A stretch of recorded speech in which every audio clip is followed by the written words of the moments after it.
Hey, I want to do an add-on to the thing I was talking about with work and power, just because it's an odd formula that, for me, it's not intuitive. I find this to be a little challenging. So check this out.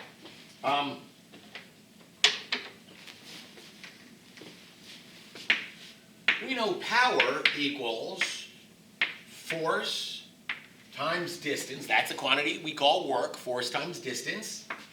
And if I take that and divide it by time, well, that's what power equals, right? Power is work divided by time, but I've broken work into force times distance.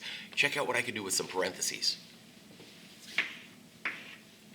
Bam! What's distance over time? Velocity. So in a really kind of weird twist, this formula also can be written power equals force times velocity. I don't find that intuitive. However, the units work out, the problems are pretty straightforward. Let me give you a problem and we'll work it out. All right?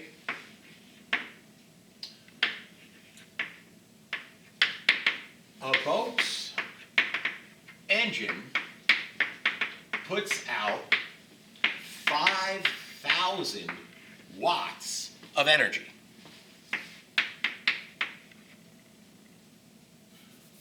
Puts out 5,000 watts of power. Don't get them confused. Man, it's early. Okay, puts out 5,000 watts of power. It pushes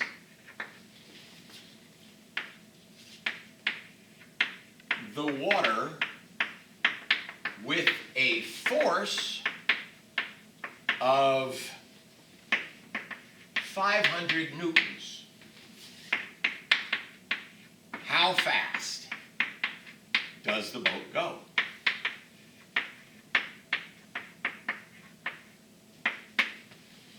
And again, I haven't seen how this really connects. So it's one of those places where you have to depend on a formula to make sense of it. So let's do that. So givens, what givens do we have here? Well, the power equals 5,000 watts. The force equals 500 newtons, and we want to know the velocity. All right, so the formula then, power equals force times velocity. Solve it here, divide both sides by F. Okay, rewrite velocity equals power over force.